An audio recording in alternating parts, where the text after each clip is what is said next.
Hi అండి, అందరికీ నమస్కారం. నేను మీ Venugopal Reddy from Josh innovations private limited, Josh overseas consultancy, Josh institute of foreign languages and Edunine career guidance సంయుక్తంగా విద్యార్థులకు అవసరమైనటువంటి అనేక వీడియోస్ మనం చేస్తూ ఉన్నాం. 2025 అప్కమింగ్ ఎవరైతే పాస్అవుట్ అయ్యి బయటకు వస్తున్నారో, ఇంటర్మీడియట్ అయిపోయి వాళ్ళ కోసం ఈ ప్రత్యేకమైనటువంటి వీడియో చేస్తూ ఉన్నాను. So applications time next month నుంచి అన్ని రకాలుగా స్టార్ట్ అయిపోతుంది. రకరకాల ఇప్పుడు ఐఐటి, జేఈ కోసం ప్రయత్నం చేసే కొంతమంది పిల్లలైతే ఒక స్టేట్లో ఉన్నటువంటి టాప్ 5 కాలేజెస్ అయినటువంటి సిబిఐటి, వాసవి, విఎన్ఆర్లో అడ్మిషన్లు కావాలని కొంతమంది ప్రయత్నం చేస్తూ ఉంటే, కొంతమంది టాప్ 10 కాలేజెస్ ఆల్ ఓవర్ ఇండియాలో ఉన్నటువంటి కాలేజెస్ కోసం సిఎస్ సీట్ల కోసం పేరెంట్స్ ఇప్పటి నుంచే కళ్ళగంటూ చిట్టీలు వేసుకుంటూ, డ్రాపులు చేసుకుంటూ రకరకాల ప్రయత్నాలు మొదలుపెట్టేశారు. ఆల్రెడీ జరుగుతూ ఉంది. సో ఈరోజు నేను ఒక సెన్సిటివ్ విషయాన్ని మీ ముందుకు తీసుకురాదలుచుకున్నాను అనమాట. అంటే ఉదాహరణకి మనకి ఏ రాష్ట్రంలో అయినా టాప్ 5 కాలేజెస్ కానీ తీసుకున్నప్పుడు, అది తెలంగాణ రాష్ట్రం కానివ్వండి, ఆంధ్రప్రదేశ్ కానివ్వండి, తమిళనాడు కానివ్వండి, బెంగళూరు కానివ్వండి, లేకపోతే ఢిల్లీ కానివ్వండి, ఒక టాప్ 5 కాలేజెస్ ఏదైనా ఒక రాష్ట్రంలో మనం చదవాలన్నట్లయితే మనకి ఎంత ఖర్చు వస్తుంది అనేది ఒకసారి చెప్తూ, దీనికి ఏవియేషన్ రంగానికి కంపేర్ చేసే ప్రయత్నం చేస్తాను ఈరోజు నేను. ఎందుకు అంటే ఈరోజు కొన్ని లక్షలాది మంది, ఉదాహరణకి మనకి జోషా కౌన్సిలింగ్ అని మనం తీసుకున్నప్పుడు దగ్గర 14 లక్షల మంది పార్టిసిపేట్ చేస్తున్నారు. ఐఐటి, జేఈ ఎగ్జామ్ ఎవరైతే రాస్తున్నారో 14 లక్షల మంది రాస్తే అందరూ సిఎస్ సీట్ల కోసం తపన పడుతూ ఉన్నారు. సిఎస్ సీట్ల కోసం పోటీ పడుతూ ఉన్నారు. అట్లీస్ట్ బీటెక్లో మనకి ఇక్కడ ప్లేస్మెంట్ దొరికినా దొరకకపోయినా ఎంఎస్కైనా పోయేసి అక్కడ ఒక మళ్ళీ 30-40 లక్షలు తగలేసేసి మనం ఉద్యోగం పొందాలనేటువంటి ప్రయత్నం తల్లిదండ్రులు, పిల్లలు ఆలోచనలు, ఆశలు, కళలతో ముందుకు పోతూ ఉన్నారనమాట. సో ఈ దశలో ఒక చిన్న కంపారిటివ్ అనాలిసిస్ నేను ఈరోజు మీ ముందుకు తీసుకురాదలుచుకున్నాను. ఇప్పుడు ఉదాహరణకి మనకి కర్ణాటక తీసుకున్నాం అనుకోండి. కర్ణాటకలో టాప్ 5 కాలేజెస్ లేకపోతే టాప్ 3 కాలేజ్ తీసుకున్నప్పుడు RV college of engineering, RVCE అంటారు. టాప్ 2nd కాలేజ్ తీసుకున్నప్పుడు Ramaiah engineering college. 3rd college తీసుకున్నప్పుడు బిఎంఎస్ ఇంజనీరింగ్ కాలేజ్. సో ఈ 3 కాలేజీలు కర్ణాటకలో మనకు టాప్ 3 కాలేజెస్గా ఉన్నాయి. అదేవిధంగా మనకి తెలంగాణ తీసుకున్నప్పుడు సిబిఐటి, విఎన్ఆర్ విజ్ఞాన్ జ్యోతి, 3rd వచ్చేసి వాసవి, 4thలో గోకరాజు. ఈ కాలేజెస్ మనకు కనిపిస్తూ ఉంటాయి. సో మనకు తమిళనాడులో తీసుకున్నా లేకపోతే ఎక్కడైనా ఇక్కడ అట్ట కాదు, మనం నేషనల్ బ్రాండ్స్ కానీ మనం తీసుకున్నప్పుడు, నేషనల్ బ్రాండ్స్ తీసుకున్నప్పుడు మనకి ఫస్ట్ ప్లేస్లో విఐటి విట్ వస్తుంది, 2nd ప్లేస్లో మనకి అమృత వస్తుంది, 3rd ప్లేస్లో ఎస్ఆర్ఎం వస్తుంది, 4th ప్లేస్లో శివనాడారు. ఇట్లా మనకి ఇవన్నీ బ్రాండ్స్ తీసుకున్నప్పుడు అయితే ఏ కాలేజీలో ఆన్ యావరేజ్ తీసుకున్నా మనకి ఇవి ముఖ్యంగా మన తెలుగు పిల్లలు ఎక్కువగా ఆప్ట్ చేసుకున్నటువంటి కాలేజెస్ కాబట్టి ఈ పేర్లు చెప్పినాను. ఇంకా ఇలాంటి బ్రాండ్స్ ఇంకొక 20-30 కాలేజీలు నేషనల్ వైజ్ తీసుకున్నప్పుడు కూడా మీకు ఆన్ యావరేజ్ ఖర్చు 30-40 లక్షల రూపాయలు వస్తుంది. బీటెక్ 30-40 లక్షల రూపాయలు పెట్టి ఈ కాలేజెస్లో ఎక్కడైతే మీరు ప్లేస్మెంట్ కోసం ఒకవేళ మీరు కానీ ఇక్కడ బీటెక్ చదివినట్లయితే మీకు వచ్చేటువంటి మ్యాక్సిమం ప్యాకేజ్ లేకపోతే యావరేజ్ ప్యాకేజ్ తీసుకున్నప్పుడు ఒక 20 లక్షల హైయెస్ట్ అండి, లేదంటే ఒక 12 లక్షల దగ్గర నుంచి మొదలుపెట్టి 20 లక్షల రూపాయల వరకు మనకు ప్యాకేజ్ వచ్చేటువంటి అవకాశం ఉంది. దట్టు ఒక 50% మంది పిల్లలు మాత్రమే ప్లేస్ అయ్యేటువంటి అవకాశం ఉంది. ఈ కాలేజీలో మీరు సీటు కొట్టాలి అనుకున్నట్లయితే మీకు మంచి పర్సంటేజ్ కావాలి. అంటే నాకు తెలిసి ఇటువంటి కాలేజీలో సీట్లు కావాలనుకున్నప్పుడు మీకు 95% అండ్ అబోవ్ మీకు ఇంటర్మీడియట్లో పర్సంటేజ్ రావాల్సి ఉంటుందన్నమాట. సో ఇది మీరు సెటిల్ ఇప్పుడు జనరల్గా మీరు 30-40 లక్షలు బీటెక్కే ఇక్కడ ఖర్చు పెట్టినటువంటి వాళ్ళు సహజంగా మీరు అందరూ అబ్రాడ్ కళలు అంటూ ఉంటారనమాట. దీన్ని ఇలా నెగ్లెక్ట్ చేస్తూ ఉన్నట్లయితే మళ్ళీ అబ్రాడ్ పోయేసి అక్కడ ఒక 30-40 లక్షలు పెట్టినట్లయితే మొత్తం 70 లక్షలు చేతిలో పెట్టుకొని దగ్గర 7 సంవత్సరాలు మీరు కష్టపడితే, అంటే ఇక్కడ ఒక 4 సంవత్సరాలు, ఒక 1 ఇయర్ అబ్రాడ్ ట్రయల్స్ కోసము, దాని తర్వాత అబ్రాడ్ పోయిన తర్వాత ఒక 2 సంవత్సరాలు, ఇక్కడికి 7 సంవత్సరాలు అయినాయి. దాని తర్వాత ఓపీటీ, దాని తర్వాత మనకి ఇంకో 1 ఇయర్ ఇంటర్న్షిప్ తీసుకున్నట్లయితే 7+3 మొత్తం 10 సంవత్సరాల డ్యూరేషన్ మీరు కష్టపడతారనమాట. సో 10 సంవత్సరాలు పూర్తయిన తర్వాత ఇంకా H1B ట్రయల్స్లో ఉంటారు. అప్పటికి ఈ 10 సంవత్సరాలు మీరు సంపాదించేది ఏమీ ఉండదు, ఓన్లీ ఖర్చు పెట్టడం తప్ప. 60-70 లక్షలు ఖర్చు పెట్టుకొని ఓపీటీలో వచ్చే డబ్బులు కూడా మీకు ఓన్లీ ఖర్చుల మందం వచ్చేస్తాయి తప్ప ఏం పెద్ద బెనిఫిట్ అయ్యేటువంటి పరిస్థితి అయితే ఉండదు. మహా అయితే ఒక 20 లక్షలు ఇంటికి పంపించగలరు సంవత్సరానికి. ఇది బీటెక్ యొక్క సినారియో. కానీ ఇప్పుడు ఈ సినారియో కూడా చాలా ఇబ్బందులు ఉంటున్నాయన్నమాట. ఎందుకంటే 14 లక్షలు ఎవరైతే మనకి జోషా మన ఐఐటి, జేఈ కోసం రాస్తున్నారో వీళ్ళల్లో చాలామందికి ఉద్యోగాలు వచ్చేటువంటి అవకాశం లేదు. ఎందుకంటే మన నేషనల్ యావరేజ్ తీసుకున్నప్పుడు, భారతదేశం యొక్క నేషనల్ యావరేజ్ తీసుకున్నప్పుడు మనకి ప్రతి సంవత్సరం మనకు తీసుకున్నప్పుడు ఒక 15 లక్షల మంది, 14 లక్షల మంది మనకి బీటెక్లో సీట్లు తీసుకుంటే మనకి ఇప్పటి వరకు భారతదేశ చరిత్రలో 4,50,000 మంది మాత్రమే ప్లేస్ అయ్యారు. ఇండియన్ హైయెస్ట్ యావరేజ్ వచ్చేసి 4,50,000 మంది మనకు ప్లేస్మెంట్స్ అయ్యారు. అది కూడా 2021లో కోవిడ్ పోయిన సంవత్సరం బాగా డిమాండ్ ఉండింది కాబట్టి 4-50 లక్షల మంది మాత్రం ప్లేస్ అయ్యారు. రిమైనింగ్ చాలా ఇయర్స్లో తీసుకున్నప్పుడు యావరేజ్ని తీసుకున్నప్పుడు 2.5 లక్షల మంది మాత్రమే మనకి ప్లేస్ అవుతూ ఉన్నారు. అవుట్ ఆఫ్ 12 to 14 lakhsలో 12 లక్షల నుంచి 14 లక్షల మంది మనకి బీటెక్ చదువుతూ ఉంటే అందులో ప్లేస్ అయ్యేటువంటి యావరేజ్ పర్సంటేజ్ 2.5 lakhs మాత్రమే. లేదండి మేము మంచి కాలేజీలో పెడుతున్నాం, మా పిల్లలు మెరిటోరియస్ స్టూడెంట్స్ అయినప్పుడు కూడా మీకు వచ్చేటువంటి ప్యాకేజీ నేను చెప్పినాను 12-13 లక్షల రూపాయలు. వేరాస్ ఇప్పుడు మనం సేమ్ ఇదే BTech top colleges versus aviation రంగాన్ని మనం చూద్దాం. ఇప్పుడు ఇందాక మనం చెప్పాము బీటెక్ చదివి మీరు కొంచెం H1B వీసా కొట్టి మీరు సెటిల్ అవ్వాలంటే ఎంత టైం పడుతుంది? 10 సంవత్సరాలు పడుతుంది. ఎందుకంటే 4 years BTech, 1 year trials, 2 years వచ్చేసి ఎంఎస్, దాని తర్వాత 3 years ఓపీటీ అండ్ ఎక్స్ట్రా తీసుకున్నప్పుడు ఇది మొత్తం 10 ఏళ్ళు. 10 ఏళ్ళ తర్వాత మాత్రమే మనకి అప్పుడు H1Bకి మనం ట్రయల్స్ మొదలు పెడతాం. అప్పుడు దాకా మీరు సంపాదించేది ఏమీ ఉండదు.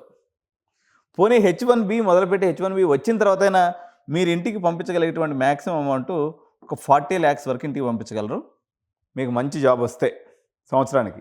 వేరాజ్ మనము ఇప్పుడు ఒకసారి దీన్నే ఏవియేషన్ రంగంలో చూద్దాం.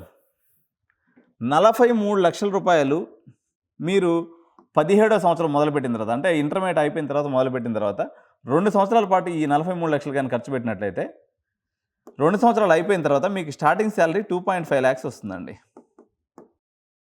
అంటే మీ బాబు వయసు ఎంత ఉంటుంది? 19 సంవత్సరాలు ఉంటుంది ఇక్కడ వాడికి. 2.5 lakhs అంటే ఎంత ప్యాకేజీ? నెలకి 2.5 లక్షలు అంటే ఎంత వస్తుంది మీకు? దగ్గర 30 లక్షల ప్యాకేజ్ వస్తుంది. సో ఇందాక మనం అనుకున్నాము ఒక బీటెక్ చదివినోడికి 10 ఏళ్ళు వచ్చేసరికి 17 సంవత్సరాల్లో వాడు ఇంటర్మీడియట్ అయిపోయిన తర్వాత జాయిన్ అయిందంటే 27 సంవత్సరాలకు వాడు H1Bకి వస్తుంది. 27 years వస్తుంది అనమాట H1B వచ్చేసరికి. వేరే ఇక్కడ పైలట్ తీసుకున్నట్లయితే వాడికి 19 సంవత్సరాలకే 30 లక్షల ప్యాకేజీలోకి వచ్చేస్తుంది. అదే వాడికి 27 ఏళ్ళు వచ్చేసరికి ఎంత ప్యాకేజ్ ఉంటుందో ఒకసారి గెస్ట్ చేసి చూడండి. వాడికి 10 years ఎక్స్పీరియన్స్ ఉంటుంది. 11 లక్షలు నెలకు ఉంటుందండి. ఒక నెల జీతం వచ్చేసి 11 లక్షలు ఉంటుంది. అంటే 1,25,00,000 వాడు ప్యాకేజీలో ఉంటాడు. ఇది ట్యాక్స్ ఫ్రీ ఇన్కమ్. మనం దుబాయ్కి అని చెక్కేసినట్లయితే 1,25,00,000 కమ్మగా వచ్చి జోబీలో పడిపోతాయి. మీరు పెట్టిన పెట్టుబడి ఎంత? 43 లక్షలు. మీకు 10 ఏళ్ళు తిరిగేసరికి వాడు ఎంత దూరంలో ఉంటున్నాడు? 1,25,00,000 ప్యాకేజీలో ఉంటున్నాడు. దీంట్లో ఫెయిల్యూర్ పర్సంటేజ్ లేదా సార్ అంటే ఉంది. ఓన్లీ 10 to 15% ఫెయిల్యూర్ పర్సంటేజ్ ఉంది. వాళ్ళు ఎవరంటే అవలాగాళ్ళు అన్నట్టు. ఆడికి పోయేసి తిని తిరిగి తొంగని మందు కొట్టేసి పండుకుంటే వాడు పైలట్ అవుతాడు? అవ్వడు. ఆ తిని తిరిగి పొంగునేవాడు ఇంజనీరింగ్ చదివినా అంతే, వాడు పైలట్కి పోయినా అంతే. వాడి గురించి కాదు చెప్పేది. జనరల్గా ఒక 70 to 80% పర్సంటేజ్ ఉండి కొంచెం వాడికి యాస్పిరేషను ఏవియేషన్ మీద ఇంట్రెస్ట్ ఉన్నటువంటి ఏ స్టూడెంట్ ఇందులోకి వచ్చినా 10 ఏళ్లలో 1,25,00,000 రూపాయల ఉద్యోగంతో safety, security and secured job ఇది. ఏవియేషన్లో ఇప్పుడు ఏఎంఎల్ బాగా పెరిగిపోయేసి ఇంజనీరింగ్లో ఉద్యోగాలు అందరూ రోడ్డు పడతారని చెప్పేసి అందరూ ప్రొడిక్షన్ వీళ్ళంతా చెప్తూ ఉన్నారు. వేరేజ్ ఇక్కడ తీసుకున్నట్లయితే పైలట్ విషయంలో మీకు అలాంటి ప్రమాదం ఏం లేదు. పైలట్ల కొరత చాలా తీవ్రంగా ఉంది. మార్కెట్లో ఈ అవసరం కూడా చాలా ఉంది.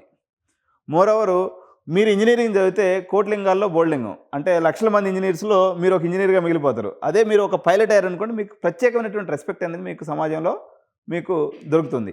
పేరెంట్స్ అందరూ కూడా మీరు ఆలోచన చేయండి. ఇంకా కొంతమంది మదర్స్ ఏం చేస్తున్నారంటే పర్టికులర్గా ఈ సార్ ఏ విమానం అంత పైకెత్తుకుపోతే మా వాడికి సేఫ్టీ ఉండదని చెప్పి అంటున్నారు. సో భారతదేశంలో స్వతంత్రం వచ్చిన తర్వాత మేజర్ యాక్సిడెంట్స్ ఇంతవరకు కనీసం 4-5 కూడా లేవు. మనం రోడ్డు మీద తిరిగేటప్పుడు ఇంకోది ఇక్కడ కొన్ని వందల వేలాది యాక్సిడెంట్స్ అవుతుంది. ఏవియేషన్లో సేఫ్టీకి చాలా ప్రాధాన్యత ఉంటుందండి. ఇప్పుడు విమానం డ్రైవర్ అంటారు, ఈ పైలట్ ఎవరినైతే అంటారో తెలుగులో చెప్పాలంటే విమానం డ్రైవర్ అంటారు. ఎప్పుడు 2 డ్రైవర్లు ఉంటారు. సో 2 పైలట్స్ మనకు విమానంలో ఉంటారనమాట. సో నిరంతరం ఒక అతనికి ఏదైనా కొంచెం సుస్థిగా ఉన్నా, లేకపోతే మనసు బాగాలేకపోయినా, లేకపోతే అతను మూడు బాగాలేకపోయినా పక్కతను దీన్ని చూసుకునేటువంటి అవకాశం ఉంది. విమానం యొక్క సేఫ్టీ ఎంత అంటే 3 ఇంజిన్స్ ఉంటాయన్నమాట. అంటే ఇంజిన్ ఫెయిల్ అయిపోయి విమానం కిందకు పడిపోవడం అనేది అసలు ఉండదు. సో విమానంలో ప్రమాదం జరగద్దనేటువంటి అపోహని ప్రస్తుతానికి మీరు వదిలిపెట్టండి. విమానంలో 100% సేఫ్టీ జర్నీ. ప్రధానమంత్రులు కానీ, ముఖ్యమంత్రులు కానీ, డబ్బు సంపాదించిన వాళ్ళందరూ విమానాల్లో తిరుగుతారు. ఏమీ లేనటువంటి వాళ్ళు ఆర్టీసీ బస్సులో తిరుగుతారు. దాంట్లోనే ఎక్కువ యాక్సిడెంట్స్ ఉంటాయి. ఎందుకంటే ఇప్పుడు ఒక విమానం యొక్క కాస్ట్ 750 కోట్లు ఉంటుంది. ఆన్ యావరేజ్గా ఒక విమానం కాస్ట్ ఎంత ఉంటుందంటే 750 కోట్లు ఉంటుంది. విమానం డ్రైవర్కి శాలరీ ఎంత ఉంటుంది? 11 లక్షలు ఉంటుంది. మన కార్ డ్రైవర్కి శాలరీ ఎంత ఉంటుంది? 20,000 ఉంటుంది. 20,000 ఇచ్చేవాడు దాన్ని ప్రమాదం లేకుండా మన కార్ డ్రైవర్ ఎట్లా నడిపించగలడు, లేదా బస్ డ్రైవర్ ఎట్లా నడిపించగలడు? 11 లక్షలు ఇచ్చేటువంటి కంటే ఎన్నో సేఫ్టీ సెక్యూరిటీ ప్రికాషన్స్ వీళ్ళు తీసుకుంటారు. వీళ్ళకి హైయెస్ట్ పే ఉంటుంది, వర్క్ లోడ్ తక్కువ ఉంటుంది, జీవితం ప్రశాంతంగా ఉండడానికి అనేక రకాలైనటువంటి జాగ్రత్తలు విమానయాన సంస్థలు కానీ, అదేవిధంగా వీటి మొత్తానికి కంట్రోలింగ్ అథారిటీ అయినటువంటి డీజీసీఏ కానీ తీసుకుంటుంది. ఏవియేషన్ అనేది మీ మనసులో ఉంది అంటే మీరు ఎట్టి పరిస్థితుల్లో బీటెక్ మొహం కూడా చూడొద్దు. మీకు అలాగే మీ సమాజంలో చెప్పుకునే దానికి బీటెక్ సిఎస్సి కూడా కావాలనుకోండి, ఉత్తగా పడేసే యూనివర్సిటీలు చాలా ఉన్నాయి. 4 లక్షల రూపాయలు ఇస్తే బీటెక్ సిఎస్సి అమ్మేస్తారు యూనివర్సిటీ వాళ్ళు. మీరు టెన్షన్ పడకుండా కొనుక్కోవచ్చు. సో పాటికి పైలట్ అయిపోవచ్చు, బీటెక్ పాటికి బీటెక్ కొనుక్కోవచ్చు. కాబట్టి దాని గురించి టెన్షన్ పడాల్సినటువంటి అవసరం లేదు. ఏవియేషన్ అనేది ఈజీ ఫీల్డ్ అండి. మీకు 17 సంవత్సరాలు రేపు పొద్దున మీరు మార్చిలో ఎగ్జామ్స్ అయిపోయిన తర్వాత మీరు స్టార్ట్ చేసినట్లయితే కరెక్ట్గా సంవత్సరం తిరిగే లోపల 1.5 ఇయర్ ఖచ్చితంగా 18 నెలల్లో మీ బాబు పైలట్ అయి తిరిగి వస్తాడు. 18 సంవత్సరాలు. 19 సంవత్సరం వాడు మొదలు పెట్టంగానే ఎప్పుడైతే మేజర్ అవుతాడో వీడు పైలట్ యొక్క డ్యూటీలోకి చేరిపోతాడు. మీకు స్టార్టింగ్లో కొంత ట్రబుల్ ఉండొచ్చు, ఎందుకంటే జీతాలు తక్కువ ఉండొచ్చు అనేటువంటి భావన ఉంది. ఫస్ట్ దీనికి జీతం తక్కువ అనేటువంటి భావన ఏంటంటే స్టార్టింగ్ శాలరీ అంటే ఇంటర్న్షిప్లో ఉన్నప్పుడు 85,000 ఇస్తారు. ఇది ఎన్ని రోజుల పాటు? 1 సంవత్సరం రోజుల పాటు ఈ రకంగా 85,000 ఇస్తారనమాట. ఎప్పుడైతే 85,000 ఎవరికి ఇస్తారు అంటే ఈ ట్రైనింగ్ అయిపోయి 200 గంటలు ఎవరైతే ఫ్లయింగ్ కంప్లీట్ చేస్తారో వాళ్ళకి 85,000 వస్తుంది. దాని తర్వాత ఎప్పుడైతే 1,500 గంటలు మనకి విమానాన్ని నడిపిన అనుభవం ఉంటుందో అక్కడి నుంచి మనకి శాలరీ ఎంత వస్తుంది? 2.5 లక్షలు వస్తుంది. సో మీరు ఒక గ్రామీణ ప్రాంతానికి సంబంధించిన వారైనా వీళ్ళకి లోన్స్ కూడా వస్తాయండి. మీరేమి టెన్షన్ పడాల్సిన అవసరం లేదు. దీంట్లో మామూలుగా ఇంజనీరింగ్ చదివేటప్పుడు మా దగ్గరికి వస్తుంటారు అనమాట. మేము గోకరాజు కాలేజీలో చదవాలి సార్, మల్లారెడ్డిలో చదవాలి, మేము ఇల్లు అమ్మేసి వచ్చాము, పొలం అమ్మేసి వచ్చామని చెప్పి. మల్లారెడ్డిలో గోకరాజులో చదివి ఇల్లు అమ్మేసి వస్తే అవి అటే పోతాయి, మళ్ళీ పైసలు వెనక్కి రావు. పైలట్లో మీరు ఏం అమ్మి కట్టినా, లేకపోతే బంగారం కుదవబెట్టి చేసినా, లేకపోతే ప్లాట్ అమ్మి చేసినా ఈ డబ్బులు అనేవి బంగారంలో మీకు 10 రూపాయలు వడ్డీతో తిరిగి మీ డబ్బులు మీ దగ్గరికి వస్తాయి. సో ఇది మీరు గుర్తించాలి. Aviation industry one of the growing industry, 25% growth rate. వేరే ఇంజనీరింగ్ తీసుకున్నప్పుడు -25% గ్రోత్ రేట్ ఉందన్నమాట. అంటే వెనక్కిపోతుంది ఇది. ఇదేమో ముందుకు పోతుంటే ఇదేమో వెనక్కిపోతుంది. కాబట్టి కోవిడ్ తర్వాత చాలా కొత్త విమానాలు దగ్గర 1,200 కొత్త విమానాలు ఆర్డర్ అయినాయి.